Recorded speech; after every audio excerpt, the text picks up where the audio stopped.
அல்ஹம்துலில்லாஹி ரப்பில் ஆலமீன் வஸ்ஸலாத்து வஸ்ஸலாமு அலா சய்யிதில் முர்சலீன் வ அலா ஆலிஹி வ ஸஹ்பிஹி அஜ்மஈன்.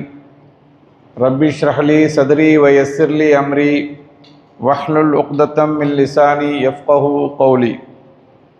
قال الله تعالى في القرآن العظيم أعوذ بالله من الشيطان الرجيم بسم الله الرحمن الرحيم. ليس البر أن تولوا وجوهكم قبل المشرق والمغرب ولكن البر من آمن بالله واليوم الآخر والملائكة والكتاب والنبيين إلى آخر قوله تعالى. صدق الله العظيم. وقال نبينا وحبيبنا محمد صلى الله عليه وسلم إنما الصوم لي وأنا أجزي به. ஹதீஸ் குதுசி. قال الله تعالى إنما الصوم لي وأنا أجزي به. அளவற்ற அருளாளனும் நிகரற்ற அன்புடையவனுமாகிய எல்லாம் அல்ல அல்லாஹு ஜல்ல ஷானுஹு வ தஆலா ஒருவனுக்கே எல்லா புகழும் உரித்தாகுக. அவனது சாந்தியும் சமாதானமும் எல்லா நபிமார்கள், குறிப்பாக இறுதி தூதர் கண்மணி நாயகம் முஹம்மது முஸ்தபா ஸல்லல்லாஹு அலைஹி வஸல்லம் அவர்கள் மீதும், எல்லா நபித்தோழர்கள், எல்லா முஸ்லீம்கள் மற்றும் நம் அனைவர் மீதும் என்றென்றும் நின்று நிலவட்டுமாக. ரப்பி ஷ்ரஹ் லி ஸத்ரி வ யஸ்ஸிர் லி அம்ரி வஹ்லுல் உக்தத்தம் மின் லிசானி யஃப்கஹு கௌலி. கண்ணியத்திற்குரிய மஞ்சக்குப்பம் மாஸ்க் வக்ஃப் நிர்வாகிகள், தலைவர் மற்றும் இந்த பள்ளியின் மதிப்பிற்குரிய இமாம் அவர்கள், அதுபோல இந்த 23ஆம் இரவில் இறைவனை தொழுது வணங்கி அவனிடத்தில் மன்றாடி அவனுடைய அருளையும் அவனுடைய கருணையையும் அவனுடைய சுவனத்தையும் பெறுவதற்காக வேண்டி வருகை தந்திருக்கக்கூடிய பெரியோர்களே, இளைஞர்களே, இளைஞரார்களே, அஸ்ஸலாமு அலைக்கும் வரஹ்மத்துல்லாஹி வபரகாத்து. பொதுவாக ரமலானுடைய மாதம் அடைவது என்பது இறைவன் நமக்கு செய்த மிகப்பெரிய ஒரு அருள், அதில் எந்த சந்தேகமும் இல்லை. ரமலானை அடைவது, ரமலானுடைய மாதத்திலே வணங்குவது, அதுவும் குறிப்பாக கடைசி 10 ஒற்றைப்பட இரவுகளில் நாம் இறைவனை நின்று வணங்குவது, அதற்காக வேண்டிய பள்ளிவாசலுக்கு வருவது சாதாரணமான விஷயம் அல்ல. இறைவன் நம்மை தேர்ந்தெடுத்திருக்கின்றான், இறைவன் நமக்கு உதவி இருக்கின்றான் என்று பொருள். ஒரு நிகழ்வு நான் உங்களுக்கு சொல்கிறேன். நபிகள் நாயகம் ஸல்லல்லாஹு அலைஹி வஸல்லம் அவர்களிடத்திலே குதா என்ற குளத்தில் இருந்து 2 நபர்கள் ஒரே நேரத்திலே இஸ்லாத்தை ஏற்கிறார்கள். 2 நபர்கள், 2 சஹாபிகள் ஒரே நேரத்திலே இஸ்லாத்தை ஏற்கிறார்கள். அதில் ஒருவர் எப்படி வாழ்ந்தார் என்று சொன்னால், வணக்க வழிபாடுகளிலே அதிகமாக ஈடுபட்டார், அதிகமாக முயற்சி செய்தார். இறுதியாக அவர் ஒரு போரிலே கலந்து கொண்டு வீர மரணம் அடைந்தார், அதாவது இறந்து விட்டார். இந்த இஸ்லாத்தை ஏற்றுக்கொண்ட 2வது நபர், 2 பேருமே நபிகள் நாயகம் ஸல்லல்லாஹு அலைஹி வஸல்லம் அவர்களிடத்தில் இஸ்லாத்தை ஏற்றுக்கொண்டவர்.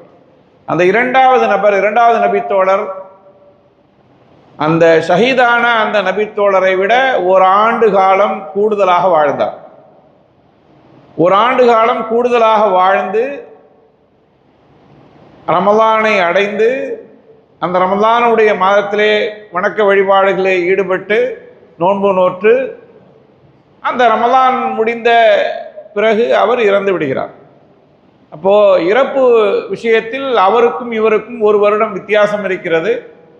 அவருக்கு 1 வருடம் ரமலான் கிடைக்கவில்லை, இவருக்கு 1 வருடம் அதிகமாக ரமலான் கிடைத்திருக்கிறது. 2 பேரும் ஒரே நேரத்தில் தான் இஸ்லாத்தை ஏற்றார்கள். இதில் ஒரு விஷயம் என்னவென்றால், தல்ஹா பின் உபைதுல்லா ரதியல்லாஹு அன்ஹு அவர்கள் ஒரு கனவு காண்கிறார்கள். அந்த கனவு விசித்திரமான ஒரு கனவு.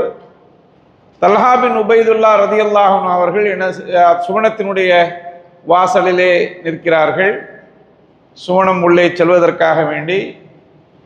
அந்த சுவனத்தினுடைய வாசலிலே இந்த இரண்டு நபர்களையும் பார்க்கிறார்கள். அதாவது இஸ்லாத்தை ஏற்றுக்கொண்ட அந்த ரெண்டு நபரையும், அதாவது ஒருவர் ஒரு ஆண்டுக்கு முன்னால் ஷஹீதானார், ஒருவர் ஒரு ஆண்டுக்கு பின்னால் ரமதானை பெற்றார், ரமதானுடைய மாதத்திலே வணங்கினார், அவருக்கு ஓராண்டு காலம் அவருக்கு கிடைத்தது. இப்படியாக இந்த இரண்டு நபரும் அந்த சுவனவாசத்திற்கு முன்னே நிற்கிறார்கள். அப்ப என்ன நடந்தது என்று சொன்னால், சுவனத்தின் உள்ளே இருந்து வானவர் வருகிறார். அதாவது சுவனத்திற்கு அனுமதி தரக்கூடிய அந்த வானவர் உள்ளே வெளியிலே வருகிறார். வந்து நேரடியாக சென்று யாரை சுவனத்திற்கு முதலில் அனுப்ப வேண்டும்? யார் அனுப்பணுங்க? யார் அனுப்பணும்? யார் வீர மரணம் அடைந்தாரோ, ஷஹீத் அடைந்தாரோ, அதாவது ஷஹாதத்து யாரு கிடைத்ததோ அவரை தான் என்ன செய்யணும்? சுவனத்திற்கு அனுப்பணும் என்று நம்முடைய அறிவு சொல்கிறது. ஆனா அந்த வானவர் நேரடியாக மற்றொரு நபரிடத்திலே சென்றார். அதாவது ஓராண்டு காலம் அதிகமாக வாழ்ந்து அவர் போரிலே ஷஹீதாகவில்லை, வீர மரணம் அடையவில்லை, சாதாரணமான ஒரு மௌத் அடைந்தவர் தான். ஆனால் ஒரு வருடம் கூட வாழ்ந்திருக்கிறார், ரமலானுடைய மாதம் அவருக்கு கிடைத்திருக்கிறார். அப்போது இவரிடம் சென்று நீங்கள் சூனத்தின் உள்ளே முதலில் செல்லுங்கள். முதலில் சூனம் செல்கிறார்.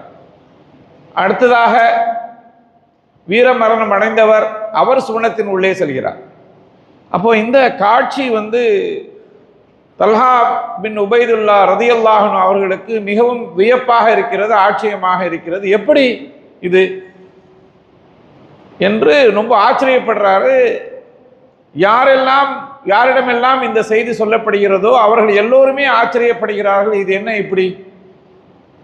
அவர் மட்டும் என்ன இது ரொம்ப, அதாவது அறிவுக்கு ஏற்றுக்கொள்ள முடியவில்லை என்று யோசித்துக் கொண்டிருக்கும் பொழுது நபிகள் நாயகம் ஸல்லல்லாஹு அலைஹி வஸல்லம் அவர்கள் இடைமறித்து சொல்கிறார்கள், மின் ஐயி தாலிக தஅஜபூன், மின் ஐயி தாலிக தஅஜபூன்.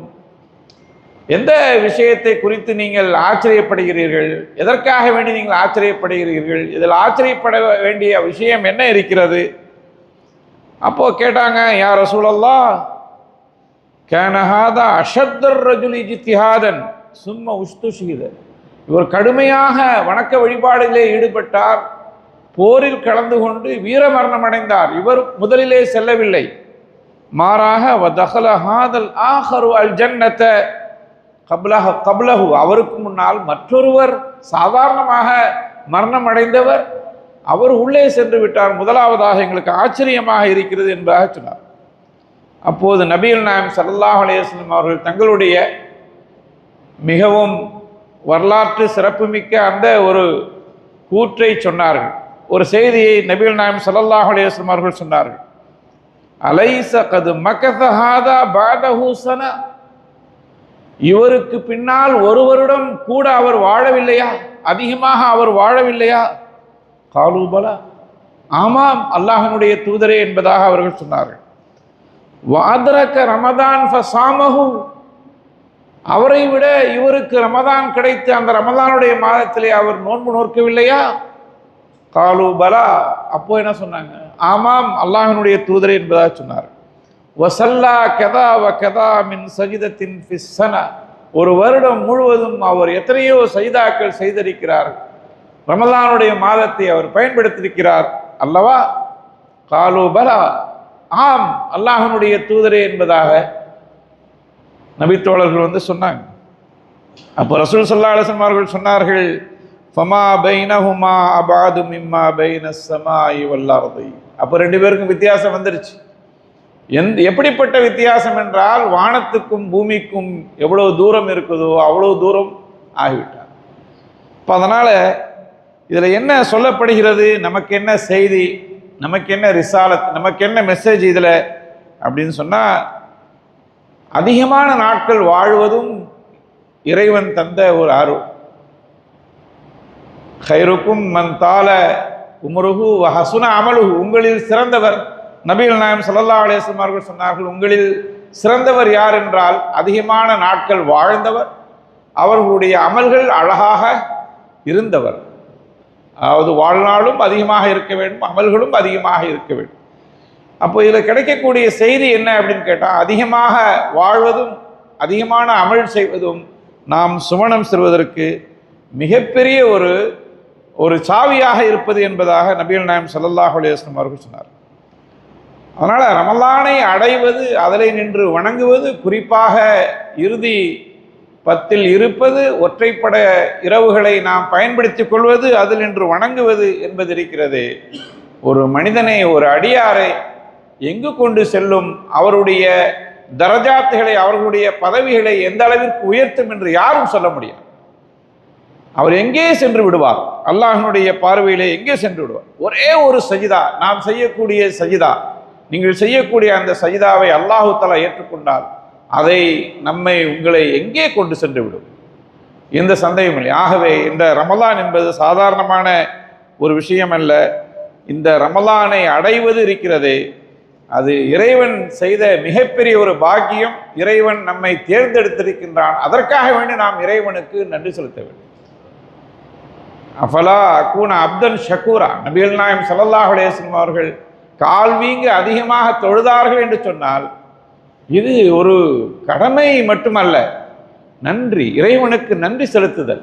அதற்காக வேண்டியும் நாம் தொழ வேண்டும். தொழுவது என்பது ஒரு கடமை மட்டுமல்ல, இறைவனை நினைவு கூறுதல். அக்கிமிஸ் ஸலாத்த லிதிக்ரி, என்னை நினைவு கூறுவதற்காக நீங்கள் தொழுகையை நிலைநாட்டுங்கள் என்று இறைவன் சொல்லி காட்டுகிறார். அப்போ ரமதானை அடைவது என்பது இறைவன் தந்த மிகப்பெரிய ஒரு அருள். அதற்காக வேண்டி இறைவனுக்கு நாம் நன்றி செலுத்த வேண்டும். என்னங்க சாதாரணமான ஒரு விஷயமா, அப்படியே போனஸ் மாதிரி அல்லாஹ் தஆலா கொடுக்குறான். இடங்களில் சிறந்த இடம் நம்ம சொல்லுவோம், எந்த இடங்க, எந்த இடம்? காபத்துல்லா, அதானே? ஏன் அந்த காபத்துல்லாவில் நாம் ஒரு தொழுகை தொழுதால் எத்தனை தொழுகை தொழுத நன்மை? சொல்லுங்க, 1,00,000 தொழுகை தொழுத நன்மை. அப்போ அந்த ஒரு இடம் அல்லாஹு தஆலா சில இடங்களை எவ்வாறு கண்ணியப்படுத்தியிருக்கின்றானோ, உயர்வாக வைத்திருக்கின்றானோ, அதுபோல சில நேரங்களையும் அல்லாஹு தஆலா உயர்ந்ததாக வைத்திருக்கிறான். இந்த ரமலானுடைய மாதம் என்பது சாதாரணமான மாதம் இல்லை.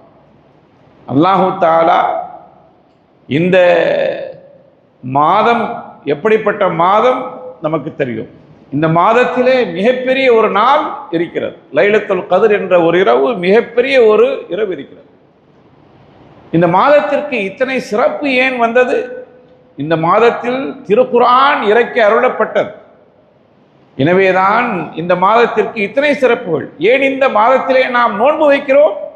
இந்த மாதத்திலே திருக்குர்ஆன் இறக்கி அருளப்பட்டது. மனிதனுடைய வாழ்க்கையை மாற்றக்கூடிய ஒரு நூல், கிதாபுல்லா, அல்லாஹ்வினுடைய ஓதம், அல்லாஹ்வினுடைய வேதம். மனிதனுடைய வாழ்க்கையை அப்படியே மாற்றக்கூடியது. சஹாபாக்களுடைய வாழ்க்கை முன்னால் எப்படி இருந்தது, திருக்குர்ஆன் வந்த பிறகு இந்த வாழ்க்கை எவ்வாறு மாறியது, அப்படியே மாற்றக்கூடியது. அப்போ அந்த திருமறை இறங்கிய இந்த மாதம் தான் இந்த மாதம். அதனுடைய நன்றி கடனுக்காக வேண்டிதான் நாம் 30 நாட்கள் நோன்பு வைக்கிறோம். 30 நாட்கள் நோன்பு வைப்பது என்பது நமக்கு ஒரு தர்பியத் மட்டுமல்ல, மாறாக அது வணக்கம், அதை நாம் செய்ய வேண்டும். வணக்க வழிபாடு, சுக்ரன், அல்லாஹ்வுக்கு நன்றி செலுத்தியவர்களாக. கடமை என்பது மறு விஷயம், நன்றி செலுத்த வேண்டும் என்பதற்காக. ஆக இந்த மாதம் என்பது சாதாரணமான மாதம் அல்ல. அதாவது உயர்வான ஒரு வேதம், அதாவது திருக்குர்ஆன், உயர்வான ஒரு மாதத்தில், உயர்வான ஒரு நாளில், லைலத்துல் கத்ர் இரவில், உயர்வான இறுதி வேதம் திருக்குர்ஆன், உயர்வான வானவர்களுக்கு தலைவர் ஜிப்ரீல் அலைஹிஸ்ஸலாத்து வஸ்ஸலாம் அவர்கள் மூலமாக உயர்வான இடத்தில், கண்ணியமான ஒரு இடத்தில் தான் இந்த திருக்குர்ஆன் இறக்கி அருளப்படுகிறது. அப்போ இத்தனை சிறப்புகள் இந்த மாதத்திற்கு இருக்கு. இந்த மாதத்தை நாம் சரிவர பயன்படுத்தி கொள்ள வேண்டும். கண்ணியத்திற்குரியவர்களே, இந்த கடைசி 10 இரவுகளிலே நாம் எவ்வாறு நடந்து கொள்ள வேண்டும், அதை எவ்வாறு நாம் பயன்படுத்தி கொள்ள வேண்டும் என்று ஒவ்வொரு நாளும் உங்களுக்கு அறிவுரைகள் சொல்லப்படுகிறது, வழிகாட்டுதல்கள் கொடுக்கப்படுகிறது. இது ஏதோ ஒரு பயான் என்பதாக நீங்கள் நினைக்கக்கூடாது. இங்கு உள்ள இமாம் உங்களுக்கு ஒரு உதவி செய்கிறார். அத்தால் அலல் கைரி கஃபாயிலி, நன்மையை ஏவக்கூடியவர், சொல்லக்கூடியவர் அவர் செய்தவரை போன்று ஆவார். அதனுடைய நன்மை அவருக்கு நிச்சயமாக இமாம் அவர்களுக்கு கிடைக்கும்.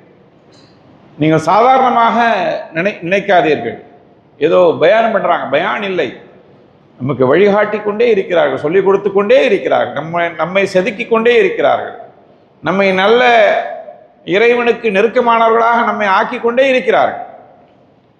ஆகவே இது சாதாரணமான பயானாக எண்ணிவிடாமல், நமக்கு ஏதோ செய்திகள் நமக்கு சொல்லப்படுகிறது, நாம் இந்த உலகத்திலும் மறு உலகத்திலும் வெற்றியடைவதற்கு நமக்கு செய்தி சொல்லப்படுகிறது, வழிகாட்டுதல் தரப்படுகிறது என்பதாக நான் அதை எடுத்துக்கொண்டு என்ன சொல்லப்படுகிறது என்பதை ஆழ்ந்து கவனித்து அதை நமது வாழ்க்கையிலே நாம் செயல்படுத்துவதற்காக வேண்டிய முயற்சி. கண்ணியத்திற்குரியவர்களே, இந்த அமர்வில் இந்த ஒரு நேரத்தில் ஒரு திருக்குர்ஆனுடைய ஒரு வசனத்தினுடைய ஒரு சிறிய ஒரு விளக்கத்தை நாம் தெரிந்து கொள்வோம். அதன் மூலமாக நம்முடைய வாழ்க்கையிலே அதை நாம் எப்படி செயல்படுத்த முடியும், குறிப்பாக இந்த கடைசி பத்திலே அதை நாம் எவ்வாறு செயல்படுத்த முடியும் என்பதை நாம் சிந்தித்து பார்ப்போம். இறைவன் திருமறையில் 177வது வசனமாக 2வது அத்தியாயம் அல் பக்ரா என்ற அத்தியாயத்திலே இறைவன் சொல்லி காட்டுகின்றான். அவுது பில்லாஹி மினஷ் ஷைத்தானிர் ரஜீம், பிஸ்மில்லாஹிர் ரஹ்மானிர் ரஹீம், லைசல் பிர்ர அன் துவல்லு உஜூஹக்கும் கிப்லல் மஷ்ரிகி வல் மக்ரிப். நற்செயல் என்பது உங்களுடைய முகங்களை கிழக்கு நோக்கியோ மேற்கு நோக்கியோ திருப்புவது மட்டுமல்ல, வலாக்கின்னல் பிர்ர மன் ஆமன பில்லாஹி வல் யௌமில் ஆஹிரி வல் மலாயிகத்தி வல் கிதாபி வன் நபியீன். நன்மை என்பது, நற்செயல் என்பது அல்லாஹுவை கொண்டு ஈமான் கொள்வது, மறுமை நாளை கொண்டு ஈமான் கொள்வது, வானவர்களை கொண்டு ஈமான் கொள்வது, வேதங்களை கொண்டு ஈமான் கொள்வது, நபிமார்களை கொண்டு ஈமான் கொள்வது, இதுவும் நற்செயல் தான். வாத்தல் மால அலா ஹுப்பிஹி தவில் குருபா, இறைவன் மீதுள்ள ஆசை என்று சொல்லலாம். அலா ஹுப்பி இல்லைன்னா ஒரு மனிதனுக்கு பொருள் மீது உள்ள ஆசை இருந்த போதிலும் அதையெல்லாம் கடந்து விட்டு, அதையெல்லாம் துறந்து விட்டு அந்த செல்வத்தை தவில் குருபா உற்றார் உறவினருக்கும், வல் யதாமா அனாதைகளுக்கும், வல் மசாக்கீன் ஏழை எளியோருக்கும், ஒப்னி சபீல் வழிபோக்கர்களுக்கும், வஸ்ஸாயிலின் யாசிக்கக்கூடியவர்களுக்கும், ஒஃபிர் ரிகாப் அடிமைகளை விடுதலை செய்வதற்காக வேண்டி அந்த செலவு செய்யக்கூடிய அந்த செலவுகளும், அல் இன்ஃபாக் அந்த செலவுகள் இருக்கிறதே அதுவும் நற்செயல்கள் தான். அதுபோல வஅகாம ஸலாத்த வஆத ஸகாத்த, தொழுகையை நிலைநாட்டுவார்கள், ஜகாத் கொடுப்பார்கள், இந்த கடமையை செய்வார்கள். கடமை என்றாலும் இதுவும் நற்செயல்கள் தான். அடுத்ததாக இறைவன் சொல்கிறான், வல் மூஃபூன பி அஹதிஹிம் இதா ஆஹது, அவர்கள் வாக்குறுதி அளித்தால் அல்லது உடன்படிக்கை செய்து கொண்டால் அதை அவர்கள் நிறைவேற்றுவார்கள். வஸ்ஸாபிரீன ஃபில் பஸாயி வத்தர்ராயி வஹீனல் பஸ், மிகவும் கடினமான காலங்களில், சிரமமான நேரங்களில், துன்பங்கள் ஏற்படும் பொழுது, வறுமை ஏற்படுகின்ற பொழுது அவர்கள் மிகவும் பொறுமை காப்பார்கள் என்று பல நற்செயல்களை அல்லாஹ் தஆலா சொல்லிவிட்டு, உலாயிகல்லதீன ஸதகு வ உலாயிக ஹுமுல் முத்தகூன், அவர்கள்தான் உண்மையாளர்கள், மேலும் அவர்கள்தான் இறைவனை அஞ்சக்கூடிய இறையச்சம் உடையவர்கள் என்பதாக அல்லாஹு தஆலா ஒரு வசனம் முழுவதும் அழகாக சொல்கிறார். இந்த வசனத்துக்கு இன்னொரு பேர் ஆயத்துல் பிர் என்பதாக சொல்வார்கள். நன்மை வசனம், நற்செயல் வசனம் என்பதாக இதை சொல்வார்கள்.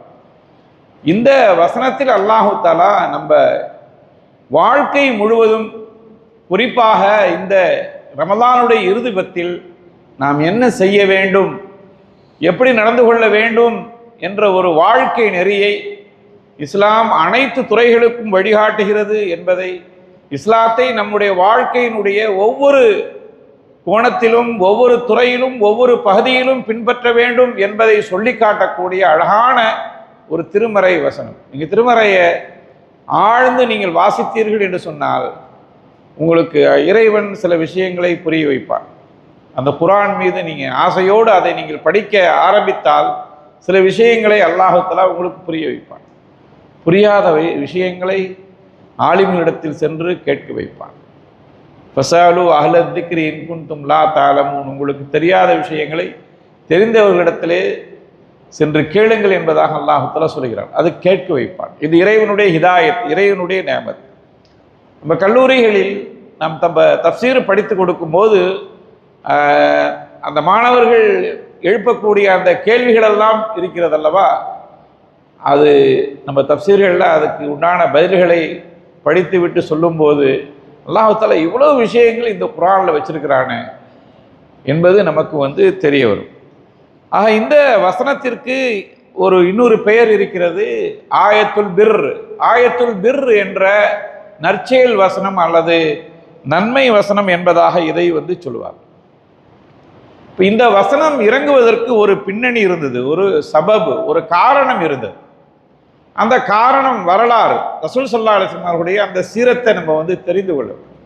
நபிகள் நாயகம் ஸல்லல்லாஹு அலைஹி வஸல்லம் அவர்களுடைய அந்த சீரத்தை நாம் எவ்வளவு படிக்கிறோமோ நம்முடைய வாழ்க்கை அப்படியே செதுக்கப்படும், நம்முடைய வாழ்க்கை அப்படியே டியூன் ஆகும், நல்ல மனிதராக நாம் மாறுவோம். நபிகள் நாயகம் ஸல்லல்லாஹு அலைஹி வஸல்லம் அவர்கள்தான் நமக்கு முன்மாதிரி. நபிகள் நாயகம் ஸல்லல்லாஹு அலைஹி வஸல்லம் அவர்களை பின்பற்றிய சஹாபாக்கள் தான் நமக்கு முன்மாதிரி. நபிகள் நாயகம் ஸல்லல்லாஹு அலைஹி வஸல்லம் அவர்களையும் சஹாபாக்களையும் பின்பற்றிய இமாம்கள் தான் நமக்கு எடுத்துக்காட்டுகள், முன்மாதிரிகள். அப்போ நமது வாழ்க்கை இப்படி தான் அமைய வேண்டும் என்பதை அழகாக இந்த வசனம் நமக்கு சொல்லி காட்டு. இப்போ இந்த வசனம் இறங்கியதற்கு ஒரு பின்னணி இருக்கிறது. என்ன பின்னணி என்றால், இறைவன் சொல்கிறான், மேற்கை நோக்கியோ கிழக்கை நோக்கியோ நீங்கள் முன்னோக்குவது மட்டும் நன்மையாகாது என்ற ஒரு வசனத்தை சொல்கிறான். இது என்ன என்றால், மேற்கை நோக்கி முன்னோக்குவது அல்லது கிழக்கை நோக்கி முன்னோக்குவது என்றால் என்ன?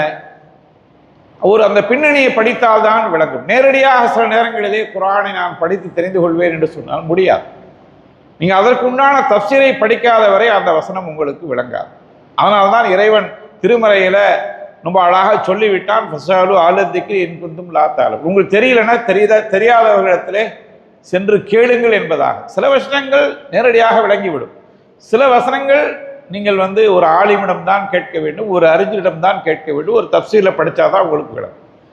அப்போ இதனுடைய பின்னணி என்ன என்று சொன்னால், இந்த வசனம் கிப்லா மாற்றம், அந்த ஒரு பின்னணியில் இந்த வசனம் இறக்கி அருளப்படுகிறது. அதாவது நபிகள் நாயகம் ஸல்லல்லாஹு அலைஹி வஸல்லம் அவர்கள் மதீனாவுக்கு ஹிஜ்ரத்து போனாங்க. ஹிஜ்ரத்து சென்ற பிறகு ஒரு 16 மாதங்கள் அல்லது ஒரு 17 மாதங்கள் கடந்தது. அப்போ ரசூல் ஸல்லல்லாஹு அலைஹி வஸல்லம் அவர்கள் எந்த இடத்தை விட்டு வந்திருக்கிறார்கள்? மக்காவை விட்டு வந்திருக்கின்றார்கள், காபத்துல்லாவை விட்டு வந்திருக்கிறார்கள். அங்கு இருக்கும்போது காபத்துல்லாவுக்கு முன்னால் நின்று அதை கிப்லாவாக, கிப்லா வேறு இடம்தான், ஆனால் காபத்துல்லாவுக்கு முன்னால் நின்று அந்த இறைவனை அல்லாஹுவை வணங்கக்கூடியவர்களாக இருந்தார். காபாவை முன்னோக்கி, நேரடியாக காபாவை முன்னோக்கி அல்லாஹுவை வணங்கக்கூடியவர்களாக இருந்தார்.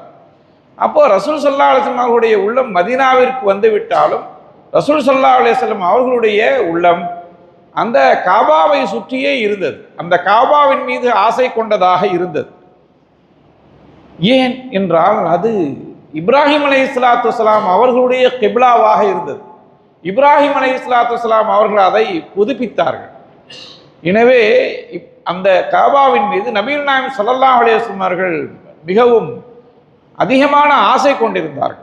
அதாவது நபிகள் நாயகம் ஸல்லல்லாஹு அலைஹி வஸல்லம் அவர்கள் ஹிஜ்ரத் செய்த போது அந்த ஊருடைய கடைசியிலே நின்று சொன்னார்கள், பூமியிலே மிகவும் விருப்பமான பூமி நீதான், உம்முடைய மக்கள் என்னை இந்த ஊரிலிருந்து விரட்டவில்லை என்று சொன்னால் நான் இந்த ஊரை விட்டு நான் வெளியேற மாட்டேன் என்பதாக அந்த ஊரை பார்த்து அந்த தாய் நாட்டின் பாசத்தை அதாவது தாய் நாட்டுக்கு நாம் செய்ய வேண்டிய அந்த கடமையை, அந்த நாட்டு பற்றை நபிகள் நாயகம் ஸல்லல்லாஹு அலைஹி வஸல்லம் அவர்கள் உணர்த்திவிட்டு என்ன செய்தார்கள்? ஹிஜ்ரத்தை சென்றார், ஹிஜ்ரத்திற்கு சென்றார். அப்போ அந்த ஹிஜ்ரத் அப்படிப்பட்ட ஒரு இடம்தான் காபத்துல்லா என்பது. அப்போ அந்த காபத்துல்லாவின் மீது நபிகள் நாயகம் ஸல்லல்லாஹு அலைஹி வஸல்லம் அவர்கள் மதீனாவிற்கு வந்து விட்டாலும் மிகவும் ஆசை கொண்டவர்களாக, பேராவல் கொண்டவர்களாக இருந்தார்கள். இது மீண்டும் காபத்துல்லா எனது கிப்லாவாக மாற வேண்டும் என்று ஆசைப்பட்டு வானத்தை நோக்கி பார்த்தவர்களாகவே இருந்தார்கள். கதுனரா தகல்லுப வஜ்ஹிக ஃபிஸ் ஸமா, நபியே தங்களுடைய திருமுகம் வானத்தை நோக்கி அடிக்கடி இருப்பதை நாங்கள் பார்க்கிறோம். ஃபலனுவல்லியன்னக கிப்லத்தன் தரதாக, நீங்கள் விரும்புகின்ற அந்த கிப்லாவை இன்ஷா அல்லாஹு தஆலா, நீங்கள் விரும்புகின்ற அந்த கிப்லாவை அல்லாஹ் உங்களுக்கு, அதாவது நாங்கள் உங்களுக்கு மாற்றுவோம் என்பதாக அல்லாஹு தஆலா சொல்லி காட்டுகிறார். அப்போ இப்படியே சென்று கொண்டே இருந்தது. ரஜப் மாதம் ஹிஜ்ரி 2வது வருடத்தில் ஜிப்ரீல் அலைஹிஸ்ஸலாத்து வஸ்ஸலாம் அவர்கள் இறங்குகிறார்கள். இறங்கி நபிகள் நாயகம் ஸல்லல்லாஹு அலைஹி வஸல்லம் அவர்களுடைய ஆசையை நிறைவேற்றும் வகையில் கட்டளையை இறைவனிடமிருந்து கொண்டு வருகிறார்கள். அதாவது கிப்லா மாற்றம் நடைபெறுகிறது. நபிகள் நாயகம் ஸல்லல்லாஹு அலைஹி வஸல்லம் அவர்கள் பனி ஆமிர், நபி ஸல்லல்லாஹு அலைஹி வஸல்லம் அவர்கள் பனி சலமா என்ற பள்ளியிலே இமாமத்து செய்கிறார்கள், ஜமாத்தாக தொழ வைக்கின்றார்கள். அது இப்போது மஸ்ஜிதுல் கிப்லத்தைன் என்று அறியப்படுகிறது. மதீனாவிலே மஸ்ஜிதுல் கிப்லத்தைன் என்று அது அறியப்படுகிறது.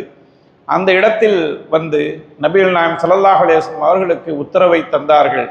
நீங்கள் இப்போது தங்களுடைய கிப்லாவை பைத்துல் மக்தஸிலிருந்து மாற்றி அதாவது காபத்துல்லாவை நோக்கி நீங்கள் தொழலாம் என்ற அந்த கட்டளை இட்ட பொழுது எல்லோரும் அதே தொழுகையிலே காபத்துல்லாவை நோக்கி தொழுதார்கள். எனவேதான் அந்த மஸ்ஜிதுல் கிப்லத்தைன் என்று அதற்கு பெயரிடப்பட்டது. இப்படியாக கிப்லா மாற்றப்பட்டு விட்டது.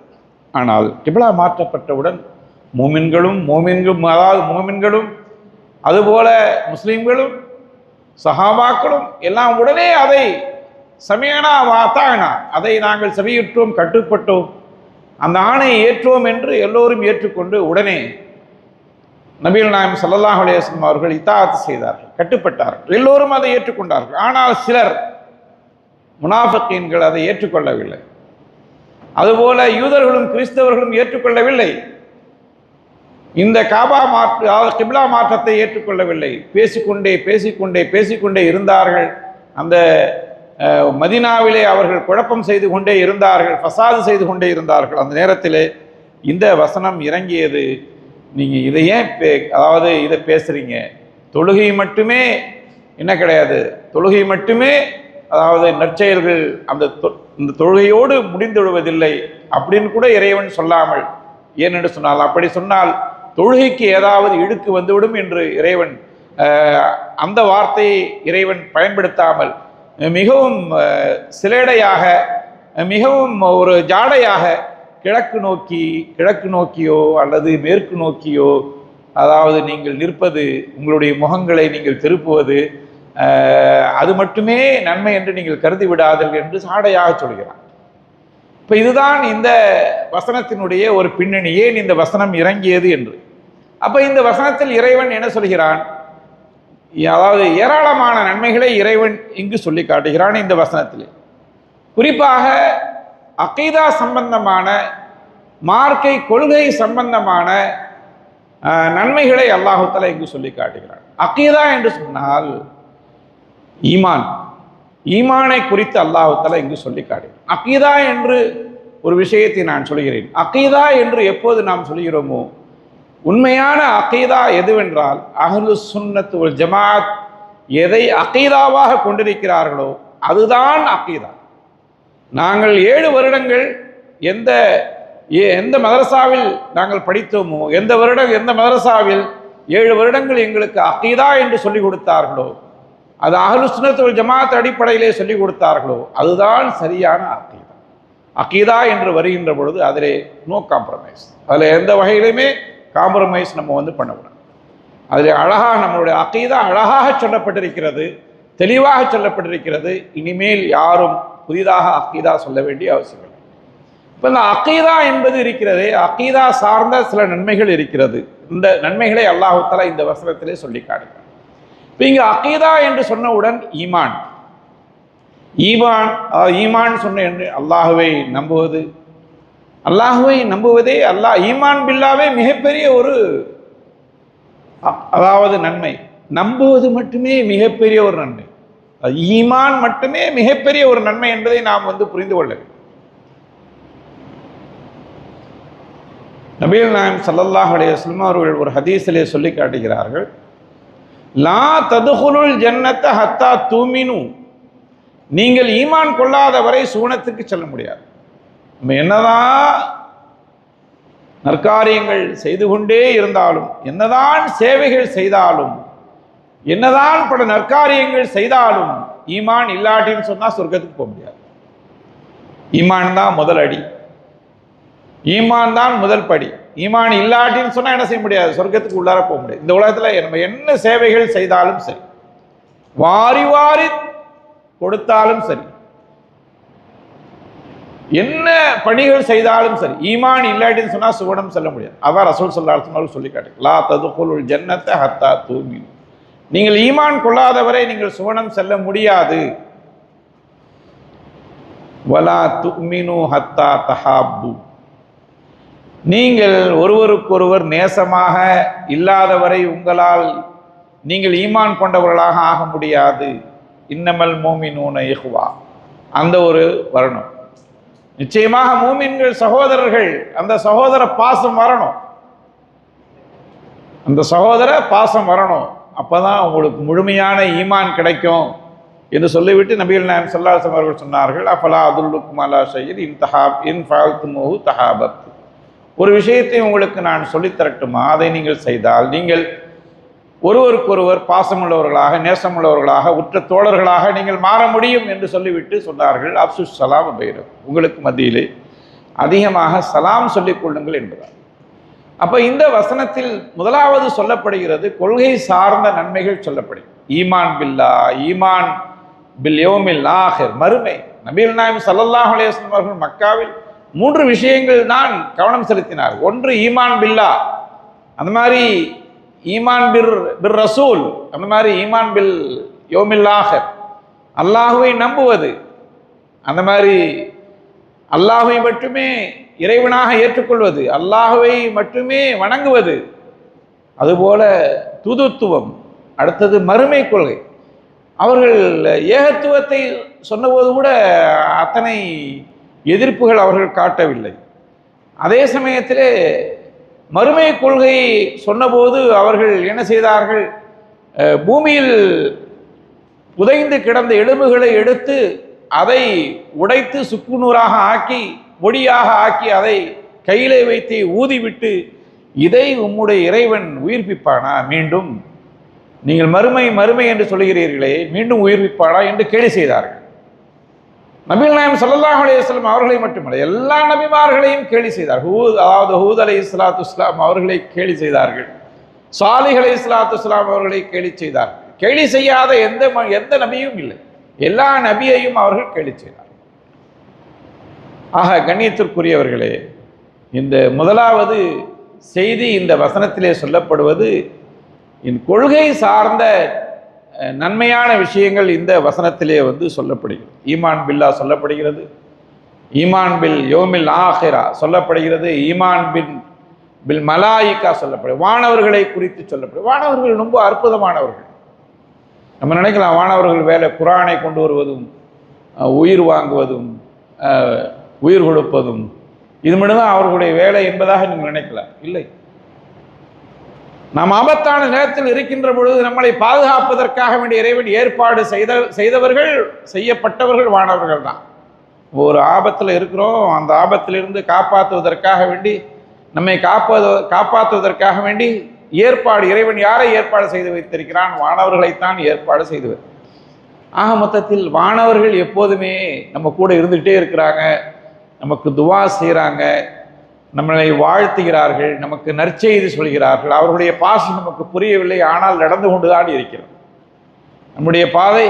அவர்களுடைய அந்த செய்தி, அவர்கள் நம்மோடு பேசிக்கொண்டுதான் இருக்கிறார்கள், ஆனால் நமக்கு அது விளங்குவதில்லை. ஆனால் நம்முடன் வானவர்கள் இருந்து கொண்டே இருக்கிறார், கிராமன் காத்திபீன் இருந்து கொண்டுதான் இருக்கிறார். நம்முடைய நன்மைகள் எழுதப்படுகிறது, தீமைகள் எழுதப்படுகிறது, எல்லாமே இதெல்லாம் நடந்து கொண்டுதான் இருக்கிறது இறைவனுடைய உத்தரவுப்படி. அந்த மாதிரி வேதங்களை கொண்டு ஈமான் கொள்வது மட்டும் பத்தாது, வேதங்களை நாம் படிக்க வேண்டும். இறுதியாக வந்த வேதம் தான் நபிகள் நாயகம் ஸல்லல்லாஹு அலைஹி வஸல்லம் அவர்களுக்கு வழங்கப்பட்ட அந்த வேதம் திருக்குர்ஆனை நாம் படிக்க வேண்டும். குர்ஆன் நமக்கு தெரியும். ரமலானுடைய மாதம் வந்துவிட்டாலே திருக்குர்ஆனுடைய மகத்துவம் நமக்கு தானாக புரியும். குர்ஆன் என்பதும் நோன்பு என்பதும் சாதாரணமான விஷயம் அல்ல. நோன்பு மறுமையிலே இறைவனிடத்திலே பரிந்துரை செய்யும். நான் மனஅத்துஹு மினத் தஆமி வஷ்ஷஹவதி, நான் இந்த மனிதனை பகலில் உண்ணுவதிலிருந்து தடுத்திருந்தேன், தனது ஆசைகளை இச்சைகளை பூர்த்தி செய்வதிலிருந்து அவனை நான் தடுத்திருந்தேன். ஆகவே ஃபஷஃபிஇனி ஃபீஹி, அவன் விஷயத்தில் ஷஃபாத் செய்வதற்கு எனக்கு நீ அனுமதி தருவாயாக என்று இறைவனிடத்திலே நோன்பு கேட்டு, அதே சமயத்திலே இந்த திருமறை ஷஹரு ரமதான், ஷஹருல் குர்ஆன், இந்த மாதத்திலே திருக்குர்ஆன் இறங்கிய இந்த மாதத்திலே நாம் திருக்குர்ஆனை எப்படி நடந்து கொள்கின்றோமோ அந்த திருக்குர்ஆன் மறுமையிலே சொல்லும், நான் இரவிலே அவரை திருக்குர்ஆன் ஓதும்படி நான் செய்தேன், அல்லது திருக்குர்ஆன் ஓதும்போது இவர் செவிமடுத்தார், ஆகவே என்னை இவருக்காக வேண்டி பரிந்துரை செய்வதற்கு ஷஃபாத் செய்வதற்கு இறைவா நீ அனுமதிப்பாயாக என்று இறைவனிடத்திலே குர்ஆன் கேட்கும். அப்போ இரண்டு விஷயங்கள் சாதாரணமான விஷயம் அல்ல. இந்த மாதத்தினுடைய மகத்துவமே அதுதான். இந்த மாதத்தினுடைய மகத்துவம் இஹ்லாஸ். முதலிலே இஹ்லாஸ், இந்த மாதத்தினுடைய மகத்துவம் இஹ்லாஸ். இந்த மாதத்தில் தான் நீங்கள் இஹ்லாஸை கற்றுக்கொள்ள முடியும். ஒருவர் நோன்பு வைக்கிறார் என்று சொன்னால் ஒரு சிறுவயது ஒரு தம்பியிடம் கூட நாம் சென்று நான் உனக்கு ஐஸ்கிரீம் தருகிறேன், இந்த நோன்பு அதாவது பகல் நேரத்திலே அவன் நோன்பு வைத்திருக்கிறான் என்று நமக்கு தெரிகிறது, ஐஸ்கிரீம் தருகிறேன் நீ சாப்பிடுகிறாய் என்று சொன்னால் அவன் ஐஸ்கிரீம் ஒருபோதும், அவனுக்கு விருப்பமானது ஐஸ்கிரீம், ஆனால் ஒருபோதும் அவன் ஐஸ்கிரீம் சாப்பிட மாட்டான். நோன்பு வைத்திருக்கிறேன் என்று சொல்லுவான், ஒருபோதும் அவன் சாப்பிட மாட்டான். ஒரு 4 வயது குழந்தை பிள்ளை கூட செய்யாது. அப்போ நம்ம இந்த வயசுல நம்ம நோன்பு வைக்கிறோம்னு சொன்னாக்கா நம்ம யாருக்காண்டி வைக்கிறோம்? இன்னம சௌமுலி வான அஜிசிபி, நோன்பு என்பது எனக்காக வேண்டி வைக்கப்படுகிறது. இறைவன் ஹதீஸ் குதுசியில சொல்லி காட்டுறான், நோன்பு என்பது எனக்காக வேண்டி வைக்கப்படுகிறது. வான அஜிசிபிஹி, நான் அதற்காக வேண்டி நேரடியாக கூலி கொடுப்பேன். எவ்வளவு கூலி கொடுப்பேன் அது உங்களுடைய மேட்டர் அல்ல, என்னுடைய மேட்டர். ஆனால் மற்ற நன்மைகள் எல்லாம் அப்படி அல்ல. மஞ்சா பில் ஹசனத்தி ஃபலஹு அஷரு அம்சால், ஒரு மனிதன் ஒரு நன்மையை செய்தால் 10 மடங்கு அவனுக்கு கூலி தரப்படும். அப்படிதானங்க? ஒரு மனிதன் வீட்டில் தொழுவதை விட ஜமாத்தாக தொழுதால் எத்தனை நன்மைகள்? எத்தனை? 27 தொழுகையில் தொழுத நன்மை இதெல்லாம் ஃபிக்ஸ்டு. வானவர் எழுதும் போது என்ன செய்வார்? அவர் எழுதி விடுவார். ஒரு தொழுகை தொழுதால் ஜமாத்தாக தொழ அவரே எழுதி விடுவார் 27 அப்படின்னு சொல்லிட்டு அவரே கணக்கு போட்டுருவார். ஏதாவது ஒரு சிறிய ஒரு நன்மை செய்தால் 10 மடங்கு என்று அவரே கால்குலேஷன் போட்டு வச்சிருவார் இங்கே. ஆனால் நோன்பு நம்ம வைத்தால் அவரால் எழுத முடியாது. அதற்கு ஈக்குவல் என்னான்னு சொல்லிட்டு என்ன நன்மை என்று எழுத முடியாது. அதை யார் எழுதணும்? அல்லாஹ் தான் எழுதணும். நேரடியாக தான் எழுதணும். நேரடியாகத்தான் எழுதணும். ஒரு ஆளுக்கு ஒரு மாதிரி எழுதுவோம். ஏன் எழுதுறான்னு சொன்னா நிய்யத்தை பார்த்து எழுதுவான், அந்த இஹ்லாஸை பார்த்து எழுதுவான். எதற்காக வேண்டி நோன்பு வைத்தார் என்ற அந்த இஹ்லாஸை சொல்லித்தரக்கூடிய ஒரு மாதம் தான் இந்த மாதம். இது முதலாவது விஷயம். ரெண்டாவது, இந்த மாதத்திலே நாம் எப்படி நோன்பு வைக்க வேண்டும், பசியோடு பட்டினியோடு எப்படி இருப்பது இறைவனுக்காக வேண்டி, சுக்ரன் இல்லா, நம்ம உடலை குறைப்பதற்காக வேண்டி அல்ல, வெயிட் குறைப்பதற்காக வேண்டி அல்ல, வேற மருத்துவ காரணத்திற்காக வேண்டி அல்ல. அந்த நோன்புல அதெல்லாம் கிடைக்குது. ஆனால் அதற்காக வேண்டி நோன்பு வைக்கக்கூடாது. இதற்காக வேண்டி நோன்பு வைக்க வேண்டும், லில்லா, அல்லாவுக்காண்டி நோன்பு வைக்க வேண்டும். இபாதத் என்ற அடிப்படையிலே அது நோன்பு வைக்க வேண்டும். உமா ஹலக்துல் ஜின்ன வல் இன்ஸ இல்லா லியஅபுதூன், நான் ஜின் வர்க்கத்தையும் மனித இனத்தையும் நான் படைத்தது என்னை வணங்குவதற்காக வேண்டி மட்டுமே. அது வணக்கம் என்ற அடிப்படையிலே நாம் அதை செய்ய வேண்டும். அப்போ அந்த ஒரு பயிற்சி, அந்த நோன்பு அது நமக்கு இந்த ரமலானுடைய மாதத்தில் நமக்கு கிடைக்கிறது. தொழுகை நம்ம ரமலானுடைய மாதத்திலே மற்ற நாட்களை விட இந்த நாட்களிலே ரமலானிலே கிடைத்து விடுகிறது. செல்வந்தர்கள் இந்த மாதத்திலே உம்ராவும் செய்து விடுகிறார்கள். இந்த மாதத்திலே உம்ராவும் செய்து விடுகிறார். அதாவது ஹஜ்ஜத்துன் ஃபி ரமதான் தாதில் உம்ரத்தன் மழை, அதாவது ரமலானுடைய மாதத்தில் உம்ரா செய்வது என்னுடன் ஹஜ்ஜு செய்த நன்மை என்பதாக நபிகள் நாயகம் ஸல்லல்லாஹு அலைஹி வஸல்லம் அவர்கள் ஹஜ்ஜும் அதாவது உம்ராவும் இந்த மாதத்திலே கிடைத்து விடுகிறது. ஹஜ் உம்ரா அதுவும் நமக்கு கிடைத்து விடுகிறது. அதுபோல இந்த மாதத்திலே எடுத்துக்கொண்டால் தஹஜ்ஜுத் கிடைத்து விடுகிறது. கியாம் இந்த மாதத்தினுடைய சிறப்பு ரூஹ் என்றால் கியாம் இரவிலே நின்று வணங்குவதுதான். மன் காம ரமதான ஈமானம் வஹ்திசாபன் குஃபிர லஹு மா தகத்தம மின் தன்பி. ரமதானுடைய இரவுகளில் எவர் நின்று வணங்குகிறாரோ அவர் முன் செய்த எல்லா பாவங்களும் மன்னிக்கப்படுகிறது. மன் சாம ரமதான ஈமானம் வஹ்திசாபன் குஃபிர லஹு மா தகத்தம மின் தன்பி. ரமதானுடைய மாதத்தில் எவர் நோன்பு நோக்கிறாரோ அவர் முன் செய்த எல்லா பாவங்களும் மன்னிக்கப்படுகிறது. அந்த மாதிரி மன் காம லைலத்துல் கத்ரி ஈமானம் வஹ்திசாபன் குஃபிர லஹு மா தகத்தம. ஈமானோடு அல்லாஹ்விடம் சவாபை எதிர்பார்த்து நன்மை எதிர்பார்த்து எவர் ஒருவர் லைலத்துல் கத்ர் இரவிலே வணங்கப்படுகிறாரோ அவருடைய முன் செய்த எல்லா பாவங்களும் மன்னிக்கப்படுகிறது. அப்போது இந்த ரமலானுடைய மாதம் விட்டால் நம்மளை அப்படியே ரீசெட் பண்ணிக்கிறோம். ரீசெட்னா தெரியுமில்ல உங்களுக்கு, நம்ம ஃபோன் ஓடலை வேலை செய்கிறாலும் நம்ம என்ன செய்வோம், ரீசெட் பண்ணால் அது என்ன செய்யும், ஓடும், சரியாகும், ரிப்பேர் சரியாயிடும். அந்த மாதிரி ரமலானுடைய மாதம் விட்டால் நம்ம என்ன செய்கிறோம், நம்மளை அப்படியே ரிப்பேர் பண்ணி தொழுகையை சாதாரணமாக நினைக்காதீங்க. இது யார் படைத்த மிஷினு? அல்லாஹ் படைத்த மிஷினு. இந்த அல்லாஹ் படைத்த மிஷினை 5 நேரமும் நீங்கள் இறைவனுக்கு முன்னால் அவனுடைய முன்னால் நிற்கின்ற பொழுது அந்த மிஷின் ரிப்பேர் செய்யப்படுகிறது. யார் ரிப்பேர் செய்கிறார்?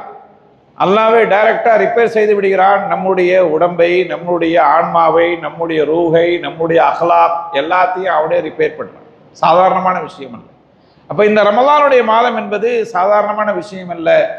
நம்ம எல்லாம் அப்படியே சரி செய்யப்படுகிறோம், அதாவது சிறந்தவர்களாக நாம் மாற்றப்படுகிறோம். இந்த ரமலானுடைய மாதத்தில் ஆட்டோமேட்டிக்காக நம்மளுடைய தெரியாமல் எல்லாம் அப்படியே சரியாக்கப்படுகிறது. எல்லாமே சரியாக்கப்படுகிறது.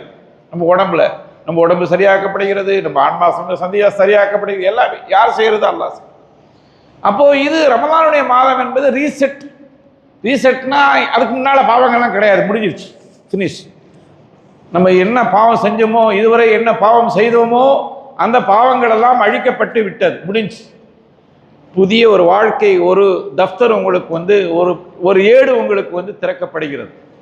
நீங்கள் என்ன பாவம் செஞ்சாலும் அல்லாஹ்விடத்தில் மன்றாடி இந்த ரமலானுடைய மாதத்தில் நீங்கள் என்ன செய்யலாம், கேட்டால் நீங்கள் செய்த பெரிய பாவமாக இருந்தாலும் அல்லாஹ் மன்னித்து விடுகிறார். அப்படிதானே? பெரிய பாவமாக இருந்தாலும் அல்லாஹ் மன்னித்து.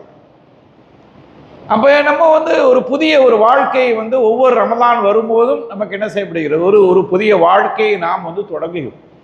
அதனால் இந்த ரமலான் என்பது சாதாரணமான விஷயம் அல்ல, ரொம்ப அற்புதமான இறைவன் நமக்கு செய்த மிகப்பெரிய ஒரு அருளாக இருக்கிறது. நம்முடைய வாழ்க்கை அப்படியே மாற்றப்படுகிறது. ஒரு புதிய ஒரு வாழ்க்கை நமக்கு உருவாகுகிறது. ஒரு புதிய பட்டோலை நமக்கு சரியா? பாவங்கள் மட்டும்தான் அழிக்கப்படும், நன்மைகள் எல்லாம் கேரிட் ஃபார்வேர்ட். நாம் செய்த நன்மைகள் எல்லாம் என்ன செய்யப்படும், கேரிட் ஃபார்வேர்ட். அடுத்த வருடத்துக்கு அது நம்ம இந்த வருஷம் செய்யக்கூடிய நன்மைகளோடு அது இணைத்து எழுதப்படும். பாவங்கள் மட்டும் அழிக்கப்படும். மறுமையிலே இறைவன் மனிதனுக்கு முன்னால் மிக அருகில் வருவான். எதினி ரப்பு இலா குன்ஃபிஹி என்று இறைவன் ஹதீசுகளிலே வருகிறது. இறைவன் தன்னுடைய அடியானுக்கு முன்னால் வருவான், மிக அருகில் வருவான். அருகில் சொல்லுவான், அத்தாரிஃபு தன்ப கதா வக்கதா, நீ அன்று அந்த பாவம் செய்தாய், உனக்கு தெரியுமா, ஞாபகம் இருக்கு? ஆமா ரப்பே. அத்தாரிஃபு தன்ப கதா வக்கதா, அந்த பாவம் செய்தாய், உனக்கு தெரியுமா? தெரியும் ரப்பே. இந்த மாதிரி ஒவ்வொன்றா கேட்டுட்டே இருப்பான். அப்போ அந்த அடியான் நினைப்பான், நாம் மாட்டிக்கொண்டு விட்டோம், இறைவன் எல்லாரையும் அதாவது தோண்டி தோண்டி கேட்கிறான் என்று அந்த மனிதன் அப்படியே ஒரு வேற ஒரு ஸ்டேட்டஸ்க்கு போயிடுவான், பயந்த ஒரு நிலைக்கு போயிடுவான். அப்போது இறைவன் சொல்லுவான், நீ இந்த பாவங்களை எல்லாம் செய்தாய், உலகத்தில் இருக்கும்போது அதையெல்லாம் நான் மறைத்து வைத்திருந்தேன், இப்போதும் அதை நான் மறைத்து வைக்கிறேன், இப்போதும் நான் அதை மறைத்து வைக்கிறேன், அந்த பாவங்களை அனைத்தையும் நான் மன்னித்து விடுகிறேன் என்று இறைவன் தனது கருணையை வெளிப்படுத்துவான்.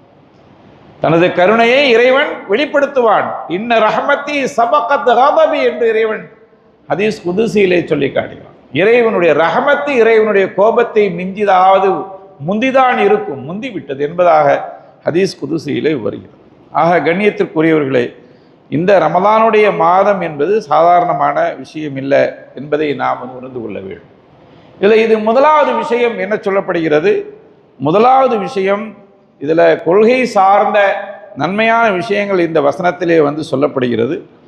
அடுத்தது இந்த வசனத்தில் இன்ஃபாக், நம்ம ஜக்காத் கொடுக்குறோம், அது கடமை.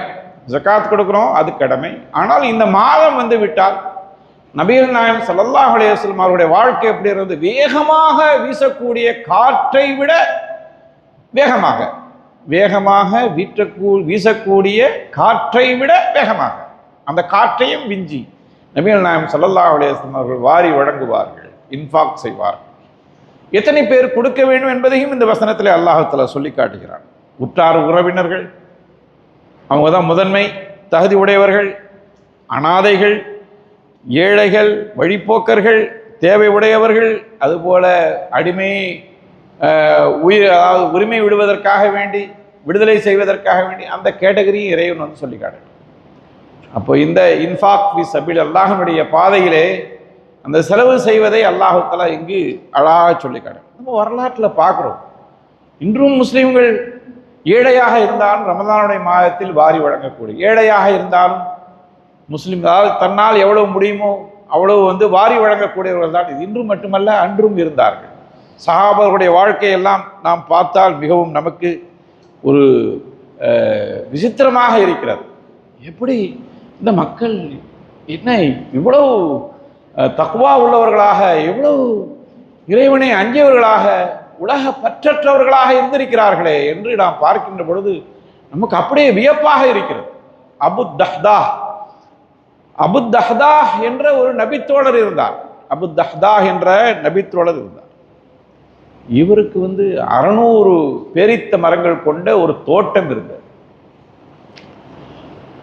இவருடைய சரித்திரம் மிகவும் விசித்திரமானது, நாம் அதை தெரிந்து கொள்ள வேண்டும். இவர் வாழ்ந்த அந்த மதீனாவில் ஒரு யத்தீமான ஒருவர் இருந்தார். யத்தீமான ஒரு நபித்தோழர், அன்சாரிகளில் யத்தீமான ஒரு நபித்தோழர் ஒருத்தவர் இருந்தார்.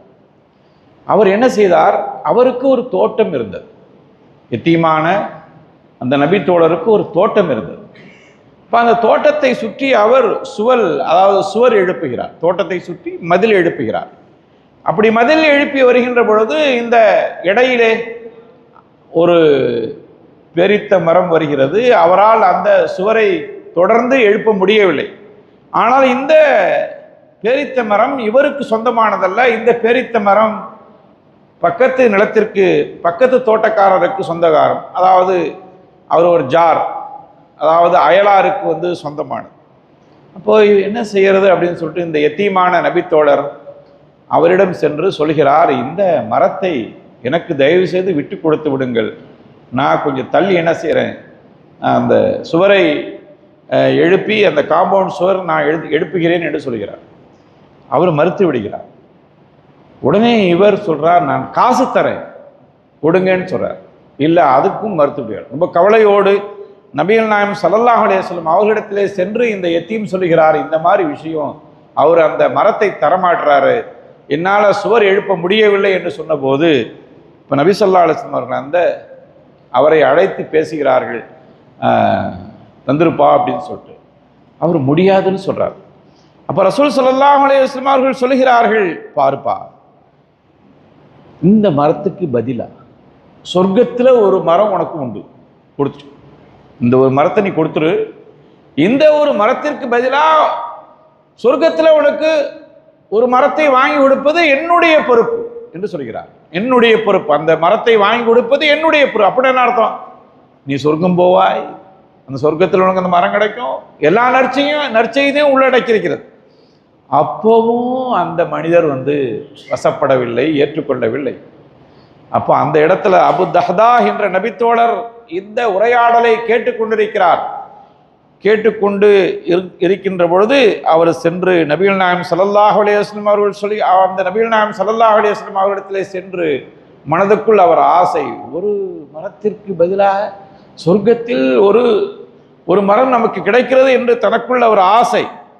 அப்போ நபிகள் நாயகம் ஸல்லல்லாஹு அலைஹி வஸல்லம் அவர்களிடத்திலே சென்று சொல்கிறார்கள், அல்லாஹ்வினுடைய தூதரே, நான் அந்த ஒரு மரத்தை வாங்கி தந்தால் எனக்கு சுவனத்தில் இருக்கக்கூடிய அந்த ஒரு மரம் எனக்கு கிடைக்குமா என்று கேட்கிறார். அந்த ஆஃபர் எனக்கு உண்டா?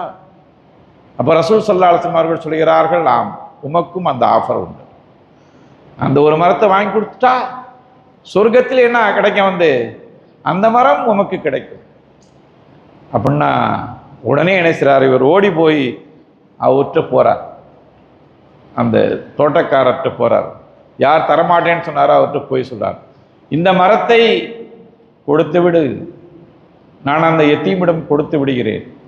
இதற்கு பதிலாக, இந்த ஒரு மரத்திற்கு பதிலாக 600 மரங்களை கொண்ட என்னுடைய தோட்டத்தை நான் தருகிறேன் என்று சொன்னார். ஒரு மரத்துக்கு எத்தனை மரம்? 600 மரங்களை கொண்ட அந்த தோட்டத்தை நான் உனக்கு தருகிறேன் என்று சொன்னார். Deal over. யாராவது ஏத்துக்காம இருப்பாங்களா? ஒரு மரத்துக்கு எத்தனை? ஒரு பில்டிங்கை விட்டு கொடுப்பா, உனக்கு 60 பில்டிங் தரேன்னு சொன்னா யாராவது மாட்டேன்னு சொல்லுவாங்களா? ஆனா இந்த ஒரு வியாபாரம் ஒரு நட்டமான வியாபாரம். உலகத்தில் நடக்கக்கூடிய அந்த வியாபாரங்களை கவனிக்கின்ற பொழுது உலகத்தில் இருக்கக்கூடிய வியாபாரிகளுடைய பார்வையில் இது ஒரு நட்டமான ஒரு வியாபாரம். ஆனால் அவருக்கு என்ன எப்படி இருந்துச்சு? என்ன கிடைக்க போகுது? இந்த 600 பேரித்த மரங்களை கொண்ட அந்த தோட்டம் போனாலும் போகட்டும், சொர்க்கத்தில் இருக்கக்கூடிய அந்த ஒரு பேரித்த மரம் எனக்கு வேண்டும். அப்படி என்றால் எனக்கு சுவனம் கிடைத்துவிடும், அந்த பேரித்த மரமும் எனக்கு கிடைத்துவிடும். ஆகவே நான் தான் வெற்றி பெற்றவன் என்ற அடிப்படையிலே அவர் அதை வாங்கி கொள்கிறார். வாங்கி எத்தீமிடம் கொடுத்து கொள்கிறார். நேரடியாக அவர் எங்கு செல்லவில்லை, அந்த மரத்தை வாங்குவதற்கும் மற்ற இடங்களுக்கும் செல்லவில்லை. நேரடியாக செல்கிறார், தன்னுடைய தோட்டத்திற்கு செல்கிறார். அங்குதான் உம்மு தஹ்தாஹுடைய அம்மா இருக்கிறார், அதாவது இவருடைய மனைவி இருக்கிறார், பிள்ளைகள் இருக்கிறார்கள், வீடு அங்கதானே இருக்கிறது, கிணறு அங்கதானே இருக்கிறது. அந்த அதாவது அந்த தோட்டத்தின் வெளியிலே நின்று கதறுகிறார், சொல்கிறார், யா உம்மு தஹ்தா உஹ்ருஜி, உம்மு தஹ்தாவே இந்த தோட்டத்திலிருந்து வெளியேறிவிடு. அந்த அம்மா கேட்டுச்சு, எவ்வளவுக்கு வித்த அப்படின்னு சொல்லிட்டு கேட்கல, ஏன் விற்றாய் என்று கேட்கவில்லை, எதை கொண்டு விற்றாய் என்று கேட்டார். அப்போ எதை கொண்டு விற்றார் என்று சொன்னவுடன் அவர் சொன்னார், இந்த மாதிரி ஒரு மரத்தை கொண்டு நான் விற்றேன், ஒரு மரத்துக்காக வேண்டி விற்றேன். அப்போ அந்த அம்மா சொல்லுச்சு, நம்ம மனைவியர்களாக இருந்தால் வேற மாதிரி சொல்லியிருப்பாங்க. அவங்க என்ன சொன்னாங்க? அவங்க சொன்னாங்க, என்ன சொன்னாங்க? ரபிஹ அபு தஹ்தா, அபு தஹ்தாவுடைய வியாபாரம் லாபமான வியாபாரம் என்பதாக சொன்னார்கள், லாபம் அடைந்து விட்டது என்பதாக சொன்னார்கள். இதை நாம் ரபியல் பையு அபத்தஹதாவுடைய வியாபாரம் லாபகரமாக அமைந்து விட்டது என்பதாக அவர் வாழ்த்து செய்தி சொன்னார். எந்த அளவுக்குன்னு கேட்டால், பிள்ளையுடைய வாயில இருந்த அந்த பேரிச்சம்பளத்தை கூட அந்த அம்மா வெளியில அப்படியே எடுத்து வெளியில் போட்டுவிட்டு வெளியே வந்தது. இதெல்லாம் வரலாறு, இதெல்லாம் வரலாறு. நபிகள் நாயகம் ஸல்லல்லாஹு அலைஹி வஸல்லம் அவர்களுக்கு இந்த செய்தி கிடைத்த போது வாழ்த்து செய்தி சொன்னார்கள். இவருடைய செய்தி இந்த மாதிரிலாம் நடந்து கொண்டார், தன்னுடைய மனைவியிடம் நடந்து கொண்டார் போது வாழ்த்து செய்தி சொன்னார். இதெல்லாம் வரலாறுங்க. இன்னைக்கும் மக்கள் இருக்கிறாங்க, அந்த மாதிரி இல்லைன்னுலாம் சொல்ல முடியாது. இந்த வரலாறுகளை நபிகள் நாயகம் ஸல்லல்லாஹு அலைஹி வஸல்லம் அவர்களுடைய அந்த வரலாறை நாம் படிக்கின்ற பொழுது நம்முடைய வாழ்க்கையிலே நிச்சயமாக மாற்றங்கள் ஏற்படும். வரலாறு படிக்காதவர்கள் வரலாறு படைக்க முடியாது. வரலாறு படிக்காதவர்கள் வரலாறு என்ன செய்ய முடியாது? படைக்கணும். நம்ம முன்னோர்களுடைய வரலாறுகளை படிக்கிறது. இமாம்கள், இமாம் அபு ஹனீஃபா ரஹ்மத்துல்லாஹி அலைஹி அவர்கள், இமாம் ஷாஃபி ரஹ்மத்துல்லாஹி அலைஹி, இமாம் புகாரி ரஹ்மத்துல்லாஹி அலைஹி அவர்கள் வாழ்க்கையெல்லாம் படித்து பார்த்தீங்கன்னா நீங்கள் அப்படியே அழுதுருவீங்க. என்ன தியாகம், என்ன தியாகம்! கல்வி படிப்பதற்காக வேண்டிய என்ன தியாகம், என்னங்க என்ன தியாகங்க! அந்த மாதிரி தியாகங்களை எல்லாம் நாம் பார்க்க முடியாது. அப்படி தியாகங்கள் செய்து கொண்டு வரப்பட்ட மார்க்கம் தான் இந்த மார்க்கம். இப்போ நேரத்தினுடைய அருமை கருதி நான் என்ன செய்கிறேன், மிகவும் சுருக்கமாக நான் சொல்கிறேன். அடுத்ததாக இந்த வசனத்திலே தொழுகை சொல்லப்படுகிறது, ஜக்காத்து சொல்லப்படுகிறது, இன்ஃபாக் சொல்லப்படுகிறது, குறிப்பாக அஹ்லாக் சொல்லப்படுகிறது. கேரக்டர்ஸ், இந்த உலகத்தில் நாம் எவ்வாறு வாழ வேண்டும், எந்த பண்புகளோடு நாம் வாழ வேண்டும் என்பதாக சொல்லப்படுகிறது. அவர்கள் வாக்குறுதி அளித்தால் நிறைவேற்றுவார்கள், உடன்படிக்கை செய்தால் நிறைவேற்றுவார்கள் என்ற வரலாறு நமக்கு அப்படியே மெய் சிலுக்க வைக்கிறது. இதெல்லாம் நடக்குமா என்று மெய் சிலுக்க வைக்கிறது. நம்ம பார்க்கலாம், சுல்ஹுல் ஹுதைபியால ஒரு நிகழ்வு நடந்தது. சுல்ஹுல் ஹுதைபியா உடன்படிக்கை போது ஒரு நடந்தது. சுல்ஹுல் ஹுதைபியானா உங்களுக்கு தெரியும். சுல்ஹுல் ஹுதைபியான்னு சொன்னால் நபிகள் நாயகம் ஸல்லல்லாஹு அலைஹி வஸல்லம் அவர்கள் 1400 தோழர்களுடன் என்ன செய்கிறாங்க, எங்கே போகிறாங்க, ஹிஜ்ரி 6 புறப்பட்டு மக்காவுக்கு போகிறாங்க. எதுக்காக வேண்டி? உம்ரா செய்வதற்காக வேண்டி செல்கிறார்கள். அப்படி செல்கின்ற பொழுது அப்போ ஹுதைபியா என்ற இடத்துக்கு போயிடுறாங்க. இன்னும் கொஞ்சம் தள்ளி போனால் மக்கா வந்துடும். ஆனால் அந்த ஹுதைபியா என்ற இடத்தில் நிறுத்தப்படுகிறார். குறைஷிகள் வந்து நிறுத்தி விடுகிறார், தடுத்து விடுகிறார். சொல்லக்கூடாது, நாங்கள் அனுமதிக்க மாட்டோம். நீங்கள் எங்களை போர் செய்ய வந்திருக்கின்றீர்கள், எங்களை கொல்வதற்கு வந்திருக்கிறீர்கள். ஒரு ஆள் 2 ஆளா 1400 நபர்களை கொண்டு வந்திருக்கிறீர்கள், ஆயுதங்களுடன் வந்திருக்கிறீர்கள், நாங்கள் வந்து அனுமதிக்க முடியாது. தடுத்து நிறுத்தி விட்டார்கள். அப்போ எவ்வளோ சொல்லி பார்க்குறாங்க. கடைசியில் என்ன நடக்குது அப்படின்னு சொன்னால் உடன்படிக்கை நடக்குது. என்ன உடன்படிக்கை நடக்குது? அதில் பல நிபந்தனைகள் எல்லாம் விடப்படுகிறது. அதில் ஒரு நிபந்தனை, இந்த வருடம் நீங்கள் சென்று விட வேண்டும், இந்த வருடம் நீங்கள் சென்று விட வேண்டும், இன்ஷா அல்லாஹ் நீங்கள் என்ன செய்யலாம், அடுத்த வருடம் நீங்கள் வரலாம். அதாவது பிறகு வந்தாங்க, அடுத்த வருடம் நீங்கள் என்ன செய்யலாம், வந்து வரலாம், வாள் இல்லாமல் வரலாம், ஆயுதம் இல்லாமல், நிறைய நிபந்தனைகள்லாம் போட்டான். இன்னொரு நிபந்தனை என்ன, மிக முக்கியமான நிபந்தனை என்ன அப்படின்னு கேட்டால், எங்களிலிருந்து யாராவது ஒருவர், ஈவன் அவர் முஸ்லீமா ஆகியிருந்தாலும் கூட, என்ன ஷரத்து பாருங்க, எங்களிடமிருந்து, அதாவது மக்காவில் இருந்து யாராவது ஒருவர், ஈவன் அவர் வந்து முஸ்லீமா இருந்தாலும் கூட, அவர் உங்களிடம் வந்து விட்டால் நீங்கள் அவரை திருப்பி அனுப்பிவிட வேண்டும். அங்கே வச்சக்கூடாது. அதே மாதிரி உங்களிலிருந்து, உங்கள் மதினாவிலிருந்து யாராவது ஒருவர் எங்களை நோக்கி வந்து விட்டால் நாங்கள் திருப்பி அனுப்ப மாட்டோம். இது என்னங்க, இது அநியாயமா இருக்குது. இவ்வளோ பெரிய ஒரு அநியாயமான ஒரு நிபந்தனை இருந்தது. இப்படி வந்து நடந்துக்கிட்டே இருக்குது, அந்த டீலிங் நடந்துக்கிட்டே இருக்குது. எழுத போகிறாங்க. என்ன எழுத போகிறாங்க? இந்த உடன்படிக்கையை வந்து எழுத போகிறாங்க. இப்போ அந்த உடன்படிக்கையை எழுத போகின்ற பொழுது அந்த நேரத்தில் எழுதக்கூடியவர் யாருன்னு சொன்னாக்கா, நபி ஸல்லல்லாஹு அலைஹி வஸல்லம் அவர்களும் அந்த தரப்பில் வந்து சுஹைல் பின் அம்ர் என்பவர் தான். 2 பேர் தான் குறைஷிகளுக்கு ரெப்ரசன்டேட்டிவாக அவர் தான் வராரு. அப்போ 2 பேருக்கு இடையில வந்து தான் இது வந்து அந்த அக்ரிமெண்ட் வந்து எழுதப்படுகிறது. அப்படி எழுதப்படும் போது இந்த ஒரு ஷரத்தும் அதில் வந்து வைக்கப்படுகிறது, எழுதப்படுகிறது. அந்த எழுதலாம் இன்னும் ஸ்டார்ட் ஆகலை, எல்லாம் பேசி முடிச்சுட்டு இருக்கிறாங்க. இப்போ அந்த நேரத்தில் இந்த சஹலுடைய மகன் அபூ ஜந்தல் என்பவர் ஏற்கனவே மக்காவில் முஸ்லீமாக ஆகிவிட்டார். அப்படி முஸ்லீமாக ஆனதுனால தந்தையே என்ன செய்கிறார், மகனை பிடித்து காலில் விலங்குகளை மாட்டி அடித்து உதைத்து சித்திரவதை செய்து அடைத்து வைத்திருக்கிறார். எப்படியோ தப்பித்து இவர் என்ன செய்கிறார், ஓடி வருகிறார். எங்கு வருகிறார்? இந்த உடன்படிக்கை நடந்து கொண்டிருக்கக்கூடிய அந்த இடத்திற்கு, முஸ்லிம்கள் இருக்கக்கூடிய இடத்திற்கு ஓடி எப்படியோ தப்பித்து வருகிறார். அந்த விலங்குகளை சுமந்து கொண்டு வந்து விடுகிறார். வந்துவிட்டு எங்களை காப்பாற்றுங்கள் என்பதாக முஸ்லிம்களிடத்திலே சொல்கிறார், நபி ஸல்லல்லாஹு அலைஹி வஸல்லம் அவர்களிடத்திலே சொல்கிறார். அப்போ சஹல் உடனே குறுக்கிட்டு சொல்கிறார், இன்னும் என்ன செய்யணும், இந்த ஷரத்து என்ன போட்டிருக்கு, எங்களிடமிருந்து யாராவது உங்களிடத்திலே வந்தால் முஸ்லீமாக இருந்தாலும் திருப்பி அனுப்பிவிட வேண்டும் என்று சொல்லப்பட்டிருக்குது. இப்போ ரசூல் ஸல்லல்லாஹு அலைஹி வஸல்லம் அவர்கள் சொல்கிறாங்க, இன்னும் நம்ம ஒன்றும் முடிக்கலை, ஒன்றும் எழுதலை, எதுவுமே செய்யலை, பேசிக்கிட்டு தானே இருக்கிறோம். இப்போ வந்திருக்கிறார், எனக்காக வேண்டி அவரை விட்டுடுங்களேன்னு சொன்னாங்க. எனக்காக வேண்டி, ஃபார் மீ, எனக்காக வேண்டி அவரை தயவு செஞ்சு விட்டுருங்களேன் அப்படின்னு சொல்லி. முடியாது என்று திருப்பியும் அவரை பிடித்து அடித்து உடைத்து நபிகள் நாயகம் ஸல்லல்லாஹு அலைஹி வஸல்லம் அவர்களிடத்தில் சொன்னார், நீங்கள் திருப்பி அனுப்புவதற்கு ஒத்துக்கொள்ளவில்லை என்றால் இந்த உடன்படிக்கையே கிடையாது, ஒத்துக்கவே மாட்டோம், உடன்படிக்கையே கிடையாது, நோ உடன்படிக்கை, முடிச்சுக்குவோம், நீங்கள் போங்க, உடன்படிக்கையெல்லாம் கிடையாது. அப்போது அதில் நிறையா அந்த ஷரத்தில் நிறைய விஷயங்கள்லாம் இருந்துச்சு. 10 வருடம் போரிடக்கூடாது, நல்ல நிபந்தனையெல்லாம் இருந்துச்சு. அப்போ இதுக்காக வேண்டி ரசூல் ஸல்லல்லாஹு அலைஹி வஸல்லம் அவர்கள் என்ன சொன்னாங்க, அந்த நேரத்தில் இந்த வாக்குறுதியை நிறைவேற்றினார். வல் மூஃபூன பிஅஹதிஹிம் இதா ஆஹது, அவர்கள் என்ன செய்வார்கள், வாக்குறுதி கொடுத்தால் நிறைவேற்றுவார்கள் என்று இறைவன் என்ன சொல்கிறான், அந்த நன்மையை சொல்லி காட்டுகிறான். நன்மைன்னு சொன்னால் வெறுமனே தொழுவது மட்டும் அதோடு நன்மை என்று நாம் நினைத்து கொள்ளக்கூடாது. நம்ம வாழ்க்கையே நன்மை தான். வாக்குறுதி கொடுத்தால் அதை நிறைவேற்றுவது. இந்த மாதம் நான் பேமெண்ட் கொடுக்குறேன்னு சொன்னால் அந்த பேமெண்ட் போய் சேர்ந்துடணும், அதுதான் நன்மை. இல்லாட்டி சொன்னால் நம்ம என்ன சொன்ன, கடிதம் எழுதணும், பேமெண்ட் டிலே ஆகும், 5 நாள் டிலே ஆகும், தயவு செஞ்சு பொறுத்து கொள்ளுங்கள் என்று அவரிடம் கேட்க வேண்டும்.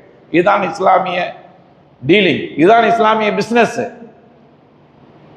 1ஆம் தேதி சம்பளம் போடணும்னா 1ஆம் தேதி சம்பளம் போட்டுடணும். அப்படி போடலை அப்படின்னு சொன்னால் சவுதி அரேபியாவெலாம் என்ன செய்வாங்கன்னா, ஒரு சர்க்குலர் எங்களுக்கு வரும், சம்பளம் டிலே ஆகும், 3 நாள் டிலே ஆகும், தயவு செஞ்சு பொறுத்துக்குங்க அப்படின்னு சொல்லிட்டு டிலே ஆகும்னு சொல்லிட்டு ஒரு சர்க்குலர் வரும். எல்லாருக்கும் தெரியும் 3 நாள் டிலே, 3 நாள் டிலே சொல்லி சரியாக கிரெடிட் ஆகிடும். இதுதான் இஸ்லாமிய டீலிங். அந்த மாதிரி நபிகள் நாயகம் ஸல்லல்லாஹு அலைஹி வஸல்லம் அவர்கள் உடனே சொன்னார்கள், யாரை பார்த்து, அபூ ஜந்தலை பார்த்து சொன்னாங்க, நீங்கள் பொறுமையாக இருங்க, நீங்கள் என்ன செய்யுங்க, நீங்கள் போங்க, அல்லாஹ் தஆலா ஏதாவது வழி ஏற்படுத்துவார் என்று சொல்லி அனுப்பினார்கள். அந்த மாதிரி ஏதாவது ஒரு வழி அல்லாஹ் தஆலா ஏற்படுத்தினார். அவர் மீண்டும் அந்த மக்களிடமிருந்து தப்பித்து வெளியே சென்று விட்டார். இதெல்லாம் நடந்துச்சு. அதனால கண்ணியத்திற்குரியவர்களே, இந்த வசனத்தில் இதெல்லாம் சொல்லப்படுகிறது. அடுத்து இன்னொரு டீலிங், இன்னொரு அஹ்லாக் இங்கு சொல்லப்படுகிறது. இந்தியா மாதிரி உள்ள நாடுகளில் நம்ம வசிக்கிறோம், எப்படி வாழும், சபுர் நமக்கு சொல்லித்தரப்படுகிறது. நோன்பு காலத்தில் சபுரை, நோன்பு காலம் என்பது சபுரு, சௌமு சபுர் என்று சொல்வார்கள். இதை சௌமு சபுர், சபுருடைய மாதம் என்பதாக சபுர் என்ன செய்யணுங்கிறது. இன்னைக்கு நமக்கு கோபப்படுத்தக்கூடிய, நம்மை சீண்டக்கூடிய, நமக்கு தொந்தரவு செய்யக்கூடிய ஏராளமான விஷயங்கள் இருக்கிறது. எப்படி சபராக இருப்பது என்பதை நமக்கு இங்கு சொல்லப்படுகிறது. வாழ்க்கையை நம்ம பார்க்குறோம். யாசிர் ரலியல்லாஹு அன்ஹு அவர்களுடைய வாழ்க்கையை நம்ம பார்க்குறோம். ஏன் நபி ஸல்லல்லாஹு அலைஹி வஸல்லம் அவர்களே 3 ஆண்டுகள் மக்காவிலிருந்து ஒதுக்கி வைக்கப்பட்டார்கள், முற்றுகையிடப்பட்டார்கள். அவர்களுடன், அதாவது நபி ஸல்லல்லாஹு அலைஹி வஸல்லம் அவர்களுடன் அவங்களுடைய குடும்பத்தார்கள் எல்லாம், உறவினர்கள் எல்லாம், குலங்கள் எல்லாம், அதாவது ஈமான் கொள்ளாவிட்டாலும் ஏற்றுக்கொள்ளாவிட்டாலும் நபி ஸல்லல்லாஹு அலைஹி வஸல்லம் அவர்களோடு ஒதுங்கி, அதாவது அபு தாலிபுடைய அந்த கணவாயில் சென்று தங்கினார்கள். சாப்பிடுவதற்கு யாரும் சாப்பாடு அனுப்பக்கூடாது, யாரும் அவர்களுடன் அமர்ந்து பேசக்கூடாது, யாரும் அந்த மக்களிலிருந்து பொண்ணு கொடுக்கக்கூடாது, பெண் எடுக்கக்கூடாது, அதாவது சம்பந்தம் பண்ணக்கூடாது என்ற நிபந்தனைகளோடு 3 ஆண்டுகளை அவர்கள் கழித்தார்கள். பொறுமை பொறுமை பொறுமை எந்த அளவிற்கு அவர்கள் பாருங்கள். மரத்தின் இலைகளை சாப்பிட்டார்கள், கால்நடைகளின் தோள்களை அதை சுட்டு சாப்பிட்டார்கள். இதுவெல்லாம் நடந்தது, கொடுமைகள் நடந்தது. ஆனால் பொறுமை, அந்த பொறுமையின் காரணமாக அல்லாஹ் தஆலா என்ன அந்த அந்த டீலிங் எப்படி இருந்துச்சுன்னா, காபத்துல்லாவிலே சென்று ஒட்டினார்கள். இவர்களுக்கு யாரும், இவர்களுடன் சம்பந்தம் பேசக்கூடாது, இவர்களுடன் வியாபாரம் பண்ணக்கூடாது, இவர்களுடன் அமர்ந்து ஒட்டினார். ஆனால் இறைவன் என்ன செய்தான், அந்த உடன்படிக்கை கரையான் வைத்து அதாவது அழித்தான். அதாவது அதிலே அர் ரஹ்மான் என்ற சொல்லு மட்டும் இருந்தது, அது மட்டும் என்ன செய்யப்படவில்லை, அல்லாஹனுடைய அந்த சொல் மட்டும் இருந்தது, அது மட்டும் அழிக்கப்படவில்லை. அதை மட்டும் அந்த கரையான் அழிக்கவில்லை. அதை வைத்து நல்லவர்களெல்லாம் அந்த உடன்படிக்கை, அந்த அந்த ஷரத்துகளை கிழித்து எறிந்தார்கள். கிழித்தெறிந்து மீண்டும் முஸ்லீம்கள் நல்ல முறையில் வாழக்கூடிய ஒரு சூழ்நிலை ஏற்படும். நிறைய விஷயங்கள் இந்த வசனம் நமக்கு சொல்லித் தருகிறது. இந்த ரமலானுடைய மாதம் எவ்வளோ பெரிய ஒரு அருள். அதாவது கடைசி 10 விட்டால் ஒவ்வொரு இரவும் பல லட்சக்கணக்கான, கோடிக்கணக்கான முஸ்லிம்களை அல்லாஹு தஆலா நரகத்திலிருந்து விடுதலை செய்கிறான். அப்போ நரகத்திலிருந்து ஒரு முறை நாம் விடுதலை செய்து விட்டால் அதுக்கு பிறகு நீங்கள் நரகவாசிகள் என்று உங்களுடைய பெயர் நரகவாசிகளில் இருக்கா. ஒரு முறை விடுதலை செய்து விட்டால் அதுக்கு பிறகு உங்களுடைய வாழ்க்கை ஒரு புது வாழ்க்கை, ரீசெட் ஆகிடும். நீங்கள் செய்யக்கூடிய எல்லா வாழ்க்கையும் நல்ல வாழ்க்கையாக இருக்கும். ஏதாவது தப்பு செஞ்சால் கூட தௌபா பண்ணிடுவீங்க. எல்லாமே கரெக்டாக போய் எங்கே போய் கரெக்டாக போய் சேரணுமோ அழகான முறை நம்முடைய வாழ்க்கை அமைந்துவிடும். அப்போ இந்த கடைசி 10 சாதாரணமான விஷயம் இல்லை.